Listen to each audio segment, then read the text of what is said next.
Cuando salí de Guatemala, mi primer pensamiento era solo refugiarme en algún lugar y poder huir de tanto dolor que había enfrentado en Guatemala.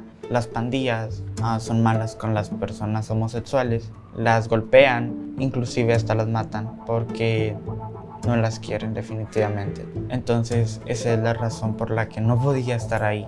Me sentía muy abrumado en ese entonces, sentía mucho dolor en mi mente y en mi corazón. His name is Eswin. He asked that we not share his last name. He fled his home for fear of violence and persecution, arriving in the US at age 17 completely on his own. Like so many, his trek north was grueling, traveling through many countries, some by foot. He crossed the Rio Grande into Texas and claimed political asylum. Driven by bus and fueled by politics, another wave of migrants arrived in New York City today. A metaphorical message from Texas Governor Greg Abbott. New York's mayor is furious, saying shelters are already overrun. But tonight, Abbott is adamant border states are done shouldering America's immigration crisis after May saw a record 239,000 illegal crossings. The governor slammed President Biden Friday for refusing to do his job and called New York, a sanctuary city, the ideal destination for migrants. A sanctuary city is a place that welcomes migrants and protects them from deportation. New York City, this place, declared itself a sanctuary city by passing a law back in 1989. Ever since, migrants have come here, largely from Latin America. El Salvador, Nicaragua, Guatemala, Honduras, and this year, Venezuelans and Ecuadorians have been making the long 30-hour bus trip from Texas to New York's Port Authority bus terminal. When I first board the bus, the first thing that I do see is fear. I feel anxiety. That's why I have to break the ice. And right away, I let them know, before anything, I want to welcome you to New York City. Primero, antes de todo, les queremos dar la bienvenida a Nueva York. Nosotros te vamos a dar un número de teléfono para cualquier pregunta que tenga hoy, mañana, la próxima semana. Te vamos a ayudar a conseguir abogado, ropa, comida, lo que sea, cualquier pregunta que ustedes tengan. A lot of them come with stories of being separated from their families and that fear and anxiety. I want to be able to be that little glimpse of hope and represent New York City in that way, because I also know that they're going to be faced with a lot of rejection and pushback. Migrants have been coming to this city for generations, and they have contributed to the fabric of this city. The first thing that they ask is not water, food, is where can I find work? They don't want handouts. They want to be able to provide for themselves.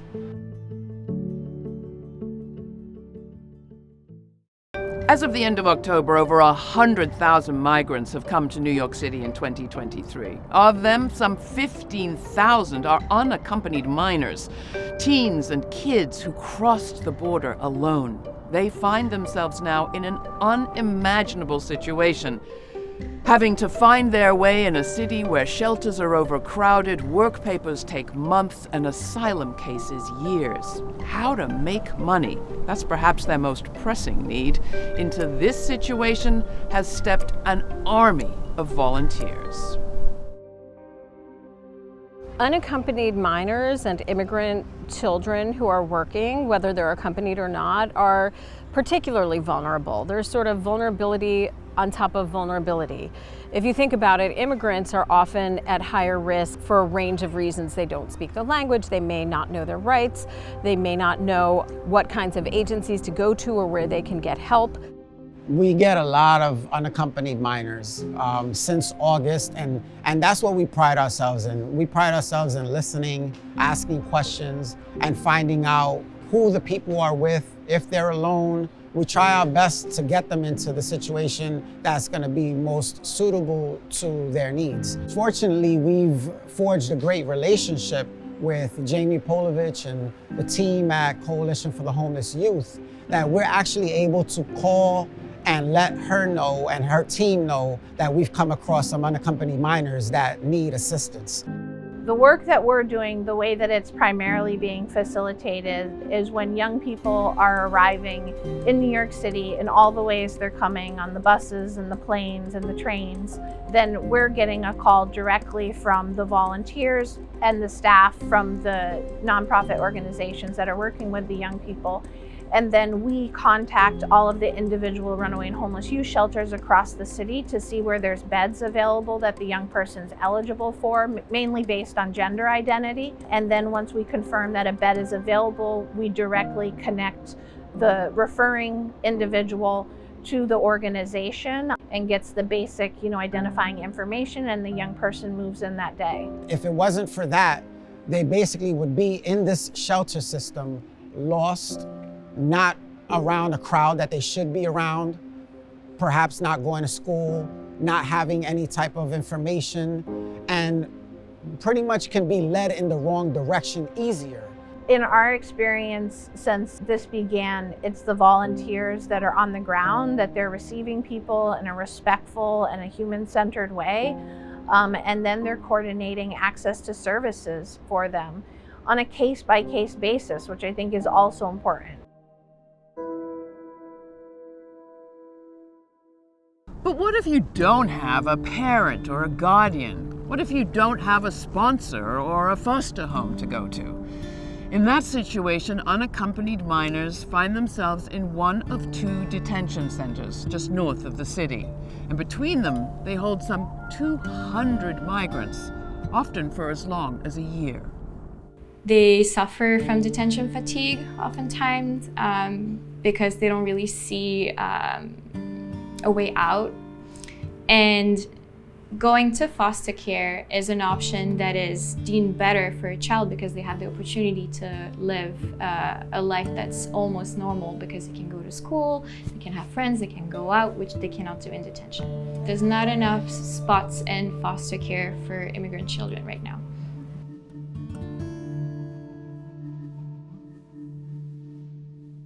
Migrants are required to go through a shelter registration process at the Roosevelt Hotel on Manhattan's East Side. This September, the scene was one of desperation when migrants outnumbered shelter beds and protesters showed up to confront Representatives Nidia Velázquez Adriano Espaillat and Alexandria Ocasio-Cortez. And ultimately, I think that there are 3 points of consensus here that are very important in getting a solution to this issue.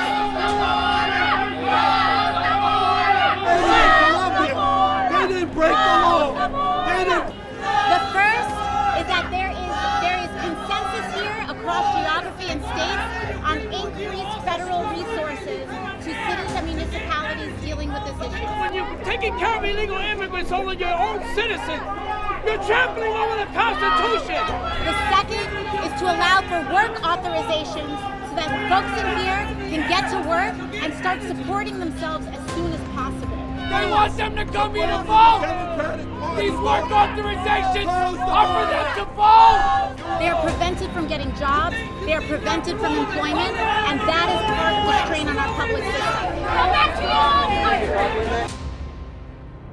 The Metro Baptist Church on West 40th Street opens its doors wide to migrants twice a week.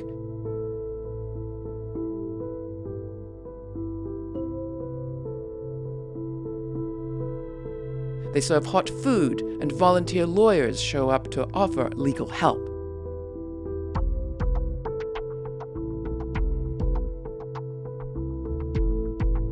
Migrant kids get English language assistance and a chance to let loose and have fun.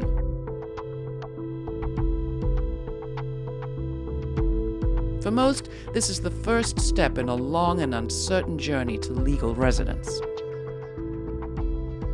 The passage to the U.S. of an Ecuadorian woman, Lady Mancia, is a story of extraordinary hardship and resilience, and the story of a mother doing everything in her power to safeguard her 2 children. Bueno, yo trabajaba como administradora de 3 comerciales. Y al momento yo estaba trabajando muy bien porque yo no tenía la necesidad estaba bien, ganaba bien, $500 mensuales, pero al momento ya nos comenzaron a cobrar los de la vacuna que se llama allá en mi pueblo. Antes de ayer, por donde yo vivía antes, mataron a un niño de 13 años y una pareja. Yo salí desde mi pueblo a Tulcán, de Tulcán llegué a Colombia, y de Colombia me fui por la selva. La Selva, or the jungle, is the name given to the Darien Gap, which connects Colombia with Panama. There is no other way to walk from South America to North America but through this dense tropical forest without any road. It took Lady and her family 3.5 days to reach the other side.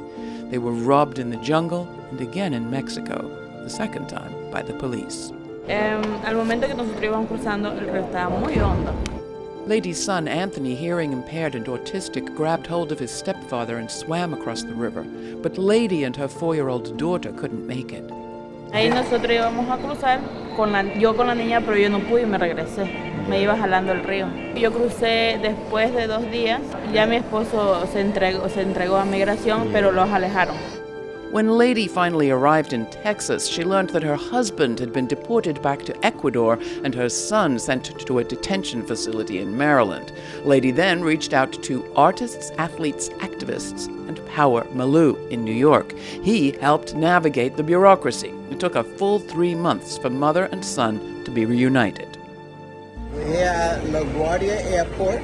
We are waiting Anthony Snyder with his mom and sister, and they're happy and they're waiting for him to return into his mom's arms to be reunited. We're so happy for this family.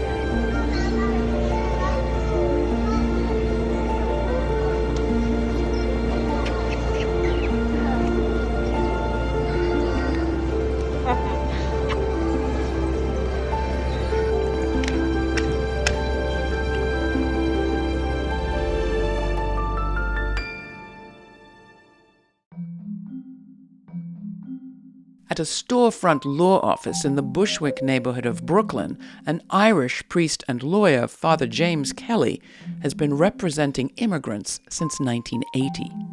The people that we're getting, right, you know, are all working class families. They're decent people. They're not coming from jails or anything like that. We're not getting those people, right? So we're dealing with the ordinary working class people, and we can help them. And I'm aware of the problems that the immigrants have. Because I'm an immigrant myself, right? We should welcome everybody. You know, in other words, we need the help.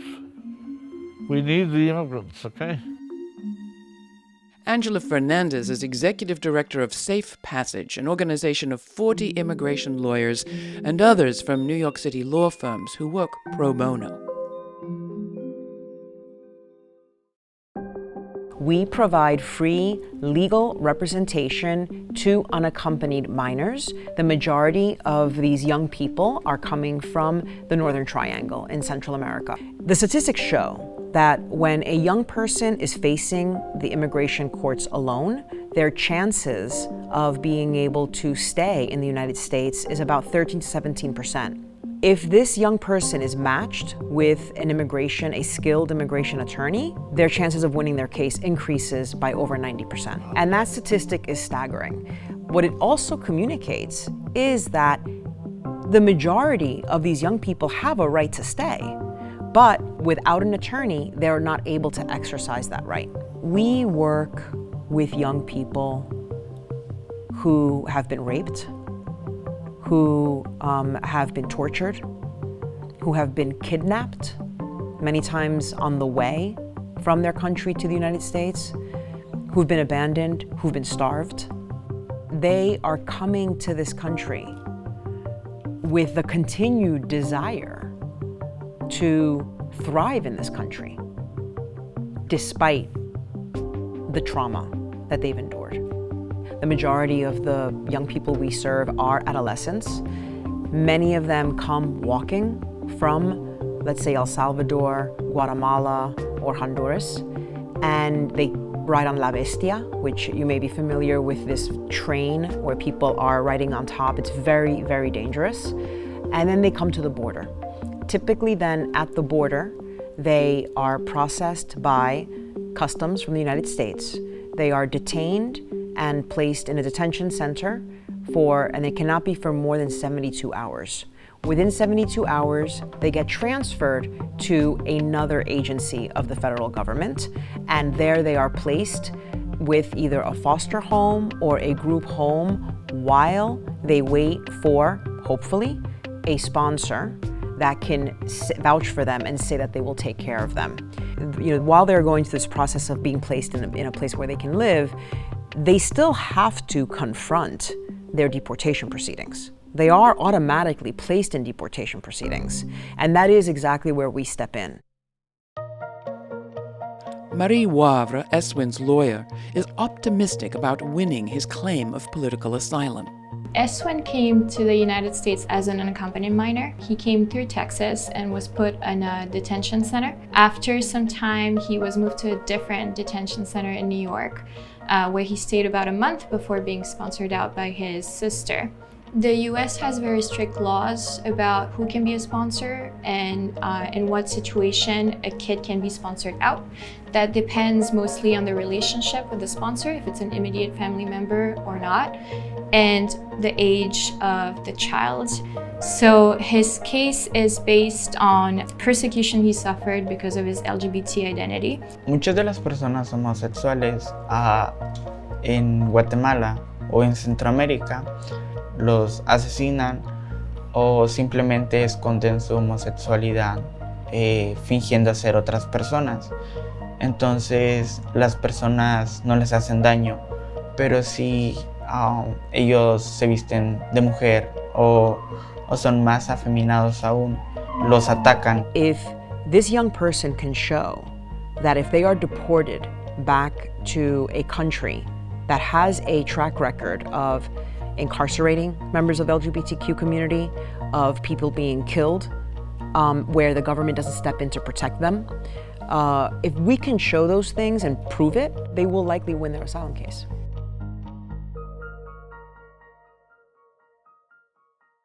It's one thing to declare yourself a sanctuary city or a sanctuary state, but making it true goes well beyond passing a law. In this case, has New York been challenged by the test of migration? Absolutely. But beneath the headlines and all the debate, hundreds of people have risen to the challenge. The city's been tested, but it's been enriched too. So, to Greg Abbott's contention that New York is the ideal destination for migrants, it's not there yet, but it could be. They all go through very difficult experiences. They make a choice to come to this country, and they have goals and dreams like everyone, and they're just trying to make it work in this country.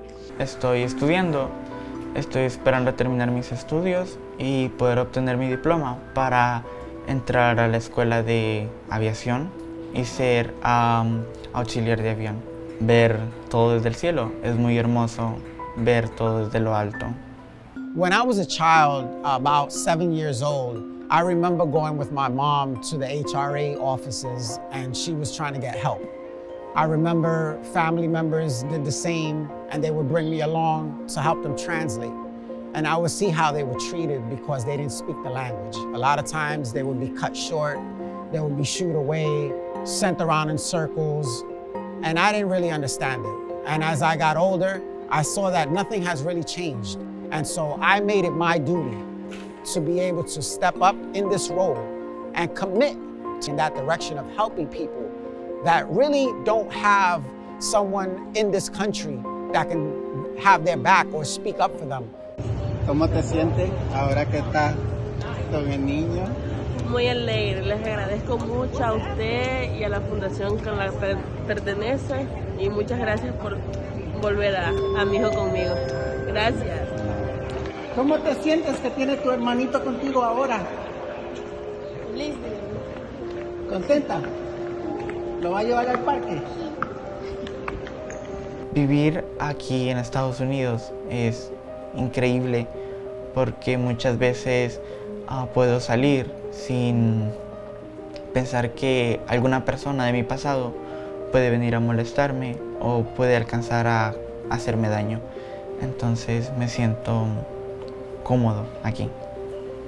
What keeps me going is acknowledging that I have some sort of privilege that I need to use I have a platform that I need to use to help those people that are coming here with practically nothing, no shoes on their feet. No one here in this country to help guide them. And I see how they're being treated. If New York were not a sanctuary city, the economy would ground to a halt. The cultural capital that exists in the city would cease to exist. The dynamism that we feel in communities and in neighborhoods that derive from people coming from all over the world to negotiate their existence together, that would be gone. And then New York City would no longer be New York City.